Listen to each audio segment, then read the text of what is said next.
जरा सोचिए, आधी रात का समय है, देश के ज्यादातर लोग गहरी नींद में हैं, लेकिन दिल्ली में एक ऐसा पल जन्म लेने वाला है जो आने वाली पीढ़ियों की धड़कनों में हमेशा जिंदा रहेगा। ये वो रात थी जब सदियों की गुलामी का अंधेरा टूट रहा था और एक नए भारत का सूरज उगने वाला था। 14 अगस्त 1947 की शाम दिल्ली में अजीब सी हलचल थी।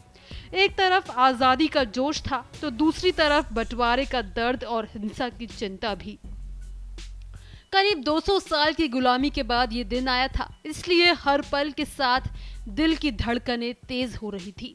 शाम होते होते ब्रिटिश हुकूमत का प्रतीक यूनियन जैक झंडा संसद भवन से उतर चुका था और तिरंगे को फहराने की तैयारियां तेज हो गई थी। चारों तरफ बारिश हो रही थी, लेकिन लोगों के उत्साह पर इसका कोई असर नहीं पड़ा। उस समय आज के संसद भवन का सेंट्रल हॉल कॉन्स्टिट्यूशनल हॉल कहलाता था। रात 11 बजे यहाँ भारतीय संविधान सभा की विशेष बैठक शुरू हुई, जिसकी अध्यक्षता डॉक्टर राजेंद्र प्रसाद कर रहे थे। बाहर हजारों लोग बारिश में भीगते हुए भी खड़े थे ताकि इस ऐतिहासिक पल को महसूस कर सके। फिर घड़ी में बजे 12 और जब दुनिया सो रही थी, भारत जाग उठा। भारत के पहले प्रधानमंत्री पंडित जवाहरलाल नेहरू ने अपना मशहूर भाषण दिया, ट्रिस्ट विद डेस्टिनी। उन्होंने कहा, कई साल पहले हमने नियति से एक वादा किया था और अब वो समय आ गया है। ये शब्द सुनकर हर भारतीय के दिल में नई उम्मीद, गर्व और जोश भर गया। ये वही क्षण था जब औपचारिक रूप से सत्ता ब्रिटिश सरकार से भारत के हाथों में आई। प्रतीक के तौर पर पंडित नेहरू ने लॉर्ड माउंटबेटन से सेंगोल ग्रहण किया, लेकिन इस खुशी के पीछे एक सच्चाई भी थी। उसी समय पंजाब, बंगाल और कई इलाकों में बंटवारे की आग जल रही थी। लाखों लोग अपना घर-बार छोड़कर भाग रहे थे। इस ऐतिहासिक रात में महात्मा गांधी दिल्ली में नहीं थे, वो नोआखाली में अनशन पर बैठे थे, क्योंकि वो विभाजन और हिंसा से टूट चुके थे। उनके लिए ये जश्न अधूरा था, क्योंकि आजादी के साथ ही देश के सीने पर बंटवारे का गहरा जख्म भी था। 14 अगस्त 1947 को पाकिस्तान एक अलग देश बना और 15 अगस्त को भारत स्वतंत्र राष्ट्र के रूप में दुनिया के सामने आया। बंगाल का भी विभाजन हुआ, पश्चिमी हिस्सा भारत में रहा और पूर्वी हिस्सा पाकिस्तान का हिस्सा बना, जिसे बाद में 1971 में बांग्लादेश के रूप में आजादी मिली। ये सिर्फ भूगोल का बंटवारा नहीं था, ये दिलों, रिश्तों और भावनाओं का भी बंटवारा था।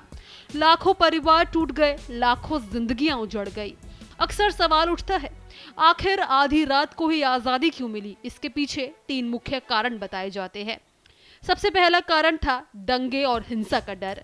नेताओं और ब्रिटिश सरकार को आशंका थी कि अगर दिन में आजादी और बंटवारे का ऐलान हुआ तो हिंसा और बढ़ सकती है। आधी रात का समय अपेक्षाकृत शांत था। दूसरा कारण है पाकिस्तान की आजादी पहले। पाकिस्तान को 14 अगस्त को स्वतंत्र घोषित किया गया था। लॉर्ड माउंटबेटन को कराची जाकर वहां समारोह में शामिल होना था और फिर रात में भारत लौटना था। फिर तीसरा कारण है ब्रिटिश आदेश।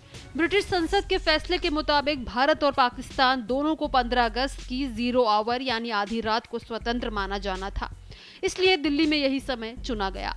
14-15 अगस्त 1947 की रात खुशियों और दर्द का अजीब संगम थी। एक तरफ तिरंगा लहर रहा था तो दूसरी तरफ खून से लाल नदियां बह रही थी। एक तरफ लोग गले मिल रहे थे तो दूसरी तरफ परिवार बिछड़ रहे थे। ये रात हमें याद दिलाती है कि आजादी की कीमत सिर्फ राजनीतिक जीत से नहीं मापी जा सकती। इसके पीछे अनगिनत बलिदान, आंसू और त्याग छिपे हैं। आज जब हम तिरंगे को सलामी देते हैं तो सिर्फ जश्न नहीं मनाते, बल्कि उन अनगिनत आत्माओं को भी नमन करते हैं जिन्होंने हमें ये आज़ादी दिलाने के लिए सब कुछ न्यौछावर कर दिया। आपको ये वीडियो कैसी लगी हमारे साथ कमेंट बॉक्स में ज़रूर शेयर करें। साथ ही इसको लेकर जो भी आपकी राय है वो भी ज़रूर बताएं। इसी तरह की तमाम जानकारियों के लिए हमारे चैनल को ज़रूर सब्सक्राइब करें।